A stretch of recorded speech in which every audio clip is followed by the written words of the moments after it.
All right, I think we should get started then. So first of all, welcome everyone actually to the last PTC Nordic Talks webinar for this year before the Christmas season. And today we are excited by having Clarissa Gonzalez from Chalmers University of Technology for a session on servitization, the road towards a more circular economy.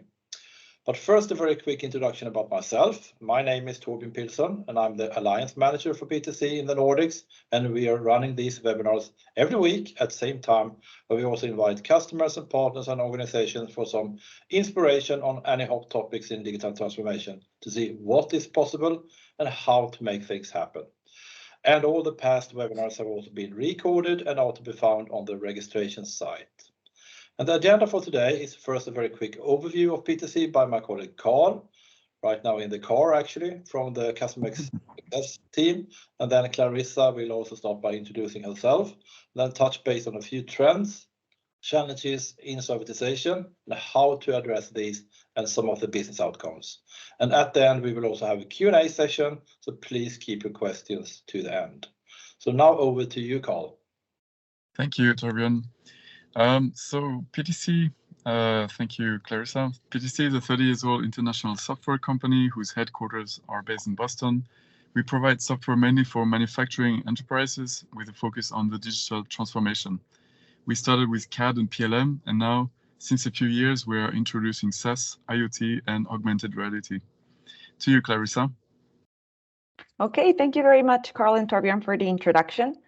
So, hello. Thank you very much for the invitation to be part of these launch seminars. My name is Clarissa Gonzalez, and today we'll be talking about how can servitization promote the road towards a more circular economy. So first, I would like to share a little bit more of information about myself. I am by education an industrial engineer with a master's in manufacturing systems. I did that back in my home country in Mexico. And now I'm enrolled as a PhD student in Chalmers University. I've been here for 3 years already. Where I've had the pleasure to work with some research studies that relate to the development of service-based business models in many different industrial sectors, but mainly in maritime shipping, in e-waste management, and some cases in the manufacturing sector. So I know you've already had some other guests from Chalmers University of Technology, and PTC has a lot of collaboration with us. But for those of you that might not be familiar with it, I would just like to share that Chalmers is a university in the west of Sweden that has a focus in technology, science, architecture, and maritime engineering. So it's mainly on the technical part. But the vision of the organization is really to make sure that all of the activities, research, and teaching can generate an impact in a more sustainable future. And the research group with which I work in Chalmers is the group of sustainable and virtual production systems, where we are led by Professor Björn Johansson and Melanie Despes. And some of my colleagues here in the pictures that you might see, we all work together in topics that relate to digitalization, sustainable production, and the use of various digital technologies such as XR systems and ICT technologies to try and capture sustainable value. So that being said, I think we can start a little bit with the part of the concepts that we have in our title. So when we talk about servitization here, the idea is to move towards a more circular economy. So first, maybe we should define what it is. A circular economy is really a systemic approach where we try to make sure that the economic development of the world is designed to fit businesses in such a way that they contribute to the society and the environment.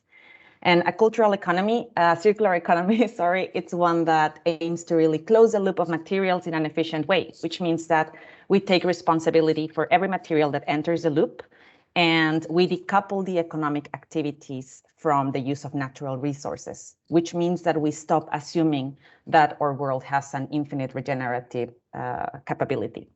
And there's 3 main principles that can serve as foundation to achieve this, which are designing waste out and pollution. What this means is that from the beginning, when we start to plan processes and organizations, we try to make sure that waste is not something that is accepted or taken for granted. The second principle is to keep products and materials in use. What this means is that we take responsibility for the products that we have developed and put in the market, and we try to extend the life cycle and the time that they are in use to maximize the use of resources. And the third one is also being proactive and trying to regenerate the natural systems that we have to some extent already, damaged, impacted, however we want to define that part. But through different industrial activities, we can try and make sure that we're not only not taking more from nature, but actually putting back.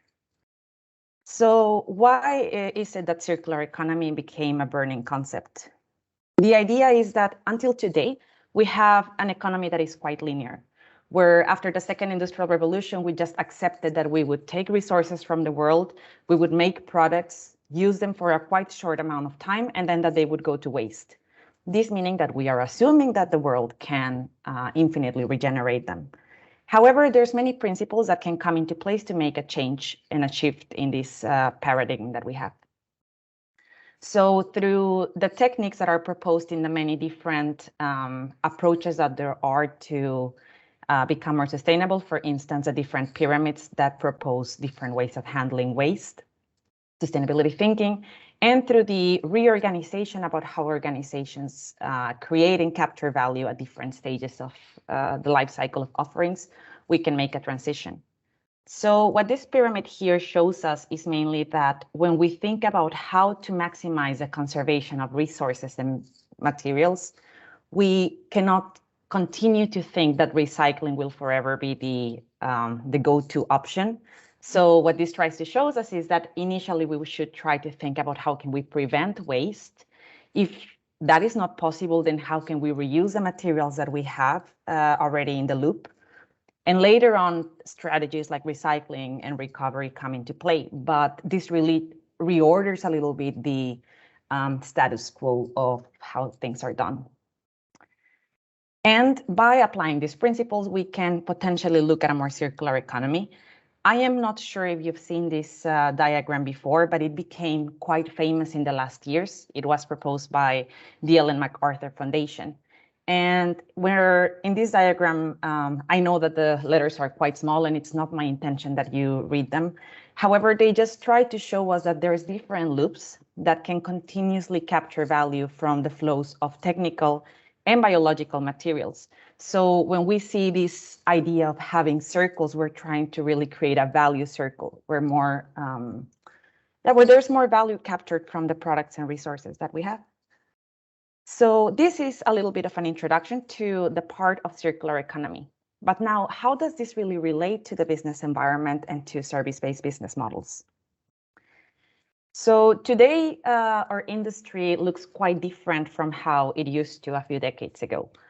And new generations are really used to having all these new different platforms and different ways of acquiring products, services, and solutions. So it is not rare when you talk to new generations that they have accepted already the fact that in order to cover their needs and capture value, they might not need to have ownership over a product. So we are hearing more and more of industry that has been creating business models that look a little bit like this. The talk of LED lighting as a service, of power by the hour when it comes to engines, product as a service, robots as a service.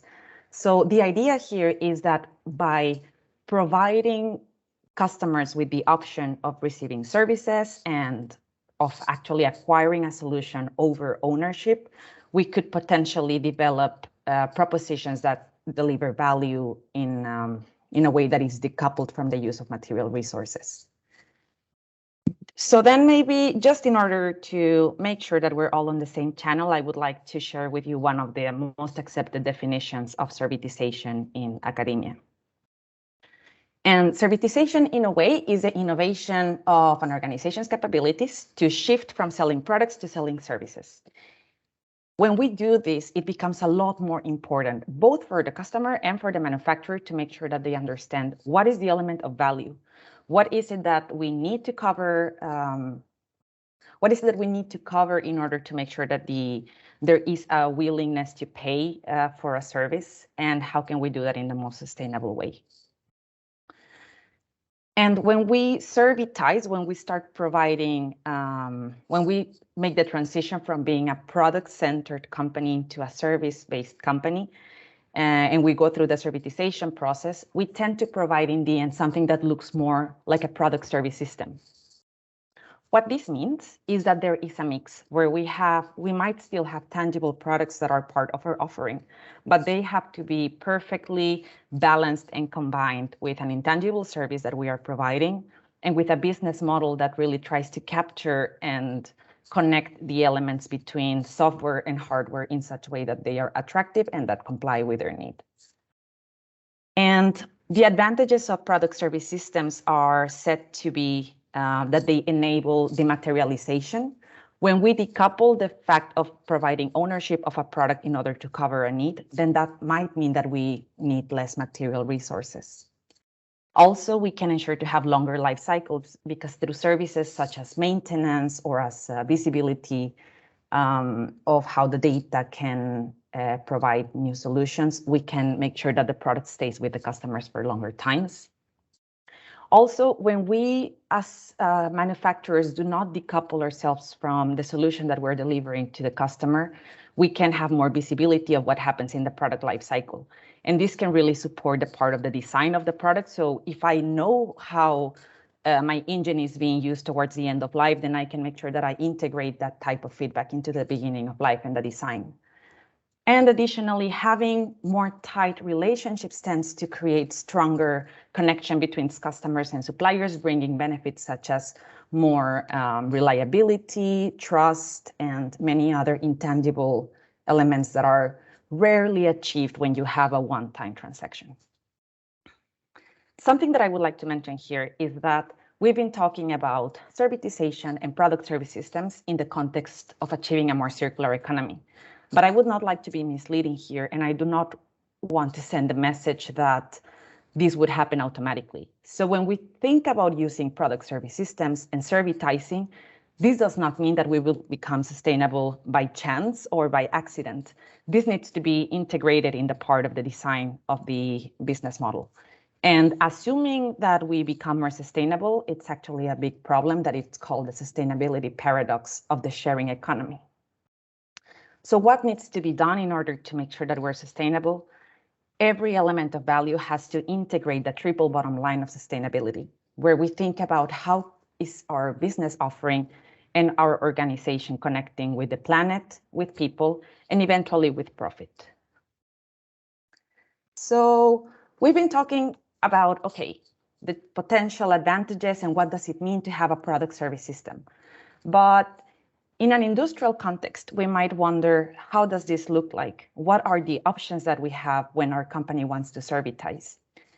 And to try and understand that, there's been some researchers that propose different typologies about how a PSS could look like.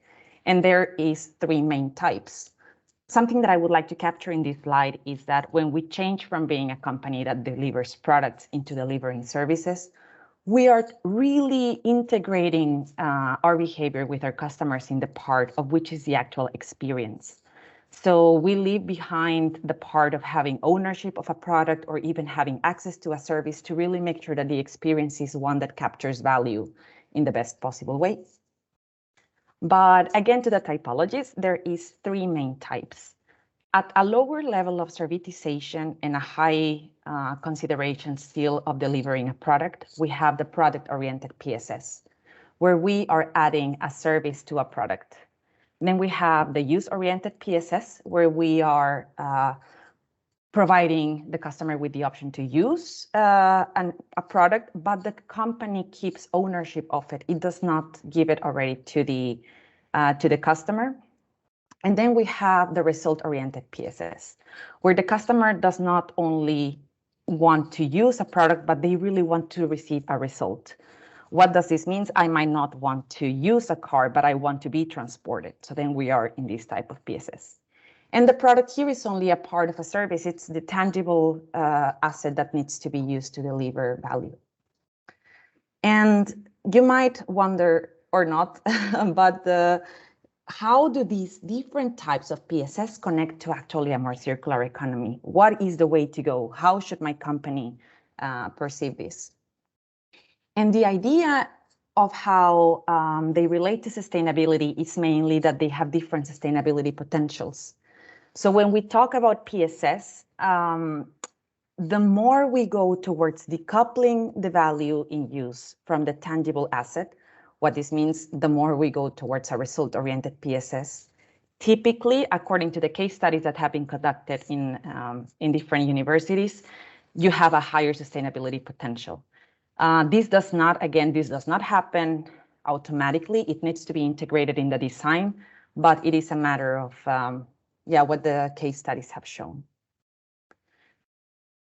One of the biggest challenges that companies face when moving towards a product service system, servitizing their firm, is that we are very used to understanding that when you develop a product, there is a whole life cycle thinking approach that you need to have.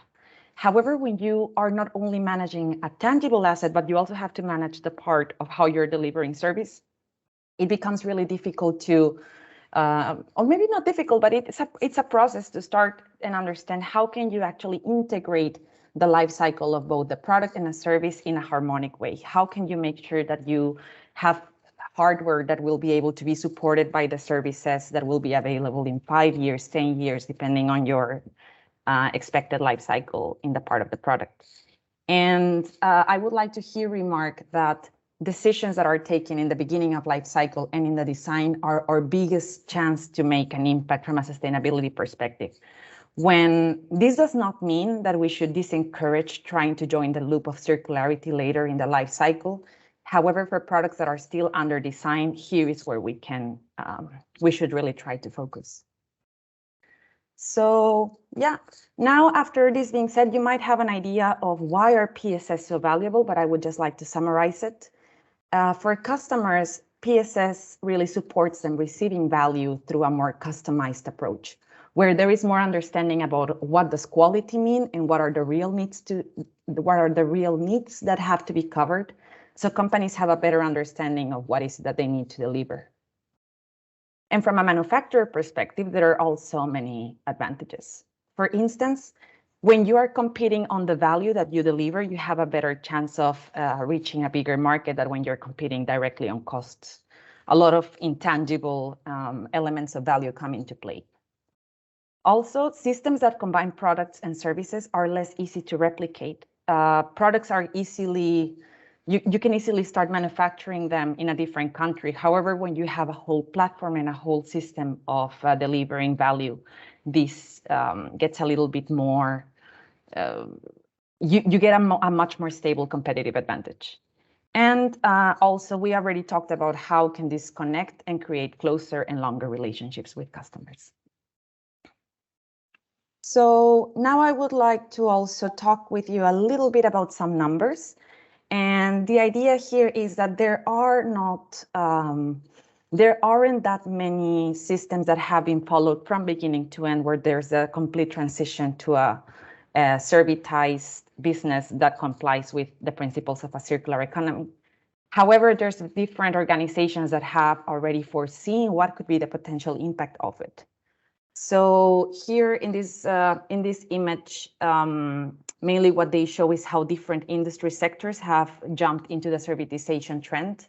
And some of the more mature ones until now come from examples like Xerox when they started to charge per copy, and cars, which have been one of the products that have made a smoother transition into systems that look like leasing and so.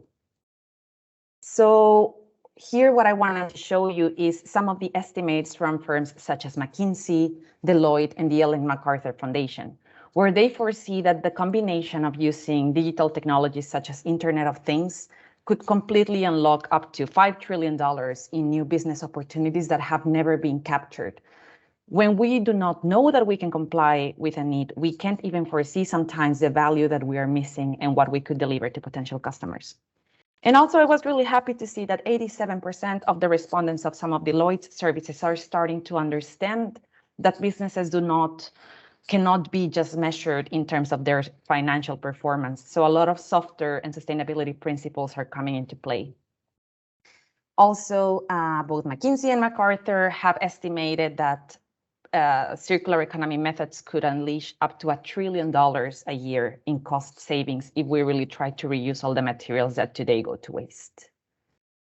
And here I would also maybe share that digital technologies have a very big role when it comes to developing new business models, mainly because systems like automation and industrial Internet of Things can lead to systems where smart manufacturing generates higher amounts of data that can support developing personalized products and services and connecting supply chains. So I know I'm running a little bit short of time, but I would just like to share with you 2 examples of research projects where we've been working with the principles of servitization, circular economy, and digital technologies. The first of them is Rewind, where the main idea and purpose of the project was to explore the potential of circularity in Swedish industry. And the way that we approached it was that we tried to use digital technologies for the development of new business models in 2 ways. First, we tried to think about if image recognition technologies could support the automation of compressor removal. And second, we tried to also automate the data collection process. So when you receive refrigerators, what would happen if we had automated detection of the product tags to understand which are the brands that are getting disposed in longer or shorter life cycles, and how can they support the design process? So thinking about this new trend of data as a service. These 2 attempts have not worked out directly yet for commercialization. We hope that one day they will. But some of the challenges that we have encountered are quite rich, and it's rare that we hear about those failed cases where there's typically a lot of learnings. So some of them include that when we try to focus on the recycling stage for value capture, you might remember from the pyramid that I mentioned in one of the first slides, we are already a little bit too late. It's nicer and easier for value capturing processes to reach products earlier in their life cycle. And also typically there's a lack of validation in business cases when there's low volumes. So we really need very big volumes to create economies of scale, and that we can manage to develop new organizations. And when we are handling products that have reached their end of life, there's typically a very high level of uncertainty and a lack of visibility of what happened earlier in the supply chain, which makes it difficult to capture value again. And recently, I know that you've had other speakers from the project Digital Stambanan. I'm happy to say that I am part of the project as well, which main objective is to develop interconnected value chains in Sweden. And in work package 3, we will be working with developing service-based offerings that can really capture value for SMEs. Some of our partners are Sandvik Coromant and Microsoft, and we are in the process of finding companies that want to join us in this process. And how we will approach it and why this connects to servitization and circular economy is that we really want to try and understand how can service-based business models that have already worked for big customers work in the context and environments of SMEs, which largely contribute to today's economy. So if any of these projects sounds interesting or related to something that you're doing in your firm, please don't hesitate to reach out and we will be happy to connect with you. And with that, I will close today's presentation and just open the floor for any questions that you might have. Thanks a lot, Clarissa, for sharing all your interesting insights here. So as I said, let's open up for some questions from the audience. So please go ahead, raise your hand and ask any questions you might have. Who would like to go first? I think we have a question from Hemant. Who would like to ask? Yeah. Clarissa, this is Hemant here. I work for a company called L&T Technology Services. We are also very deep into digitalization. But some of the data that you have shown is very interesting because the PSS model and everything else are actually in academia from year 2004, 2001 and everything, right? But it has taken such a long time to even materialize now, and still a lot of companies are very immature in terms of how they see this subject, right? What do you think is causing this delay from adoption of the servitization model for all the different industry segments? I think you're completely right here. Like this is not really a new concept. It's not the first is not the first time that we see companies understanding the very relevant role of services. And I recently heard a presentation by Victoria Van Kamp, I think it's her name. She's one of the main directors from SKF. And she was talking about SKF is a firm that it has the headquarters in Sweden and works with the production of bearings. And she was discussing how it is really scary for firms that have already found a model that works and that they have customers that have been involved with them for decades to make the transition and try to test if their customers would be interested in paying for a solution. Everybody wants their problems to be solved, but how do you price that? And how can you make sure that typically the investments required to develop service-based business models can be high as any transition? So sometimes understanding, I think pricing methods has slowed down a lot of companies. And Clarissa, just a follow-up question again. See, all these consulting guys, they throw very large numbers, right? McKinsey, 5 trillion, 1 trillion, this, that, and all, right? But eventually, I can definitely understand that by saving a lot of input raw material into circular economy, you can definitely avoid a lot of waste, and then, there is definitely some kind of saving, right? But, the numbers and their methodology, like, it doesn't sound very convincing when we go in the practical real world, right?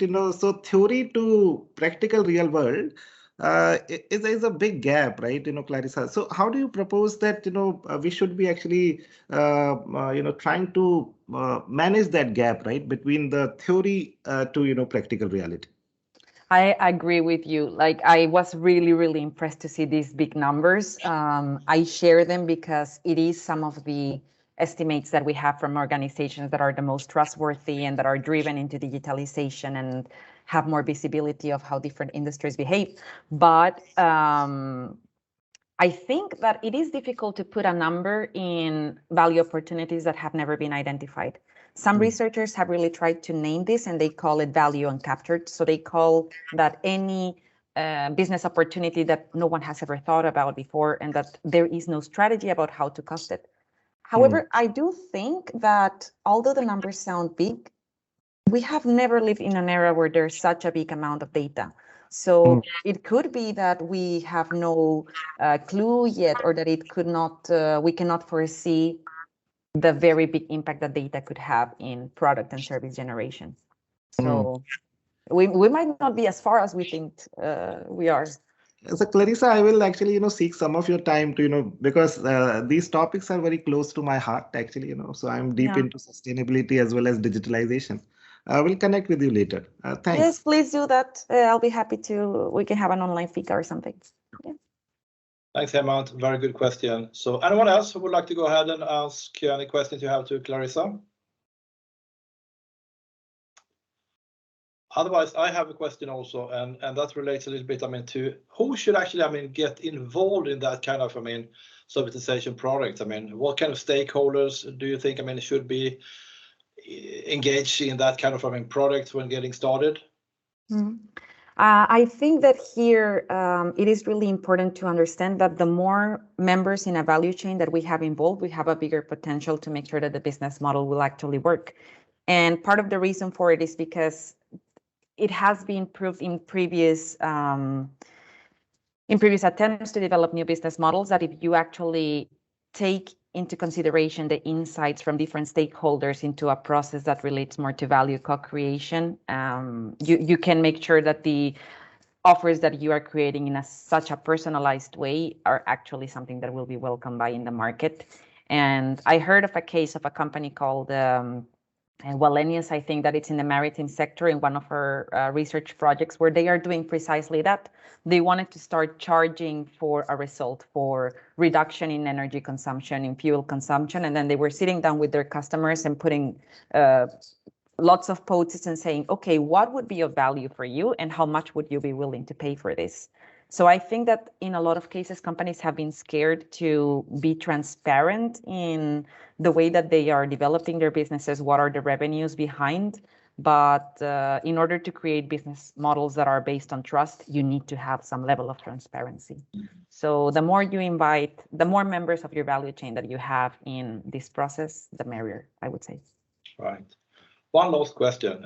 What about the maturity level? I mean, across, I mean, EMEA, for instance. I mean, when it comes to servitization, what would you say about that?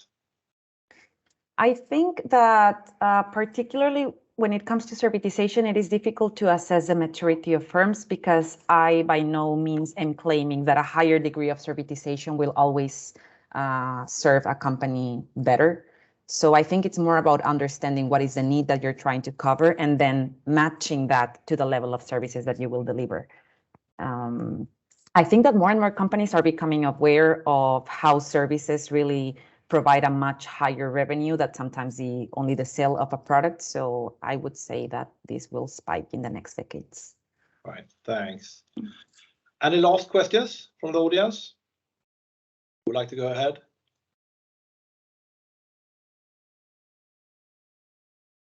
Yeah, I have one question, and that is about, I mean, what would be the biggest challenge, I mean, for, I mean, people or organizations, I mean, in their mindset of, I mean, starting off, I mean, a servitization product? Yeah, actually, I could go back. I had a slide exactly about that that I decided to skip given time. But there are many challenges that we found in this transition towards service-based business models. There are mainly 7 that we think that get the most repeated in different studies, both from industry and only from academia. But I think that many of them relate to data, understanding what is the value of it and how to deal with data sharing in an era where we are not up to date with regulations of what would this mean in terms of security, privacy, and the amount of sharing that needs to be involved. So in many cases, in the same way as when we have the transition towards Industry 4.0, the challenges are rarely on technology. It's a lot more about cultural transformations and getting humans on board. So yeah, I think I hope that answers your question. Thank you, Clarissa.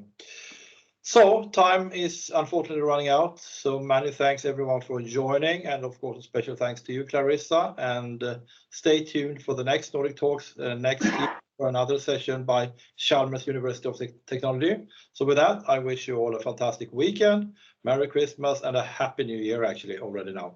So bye-bye. Bye-bye. Thank you.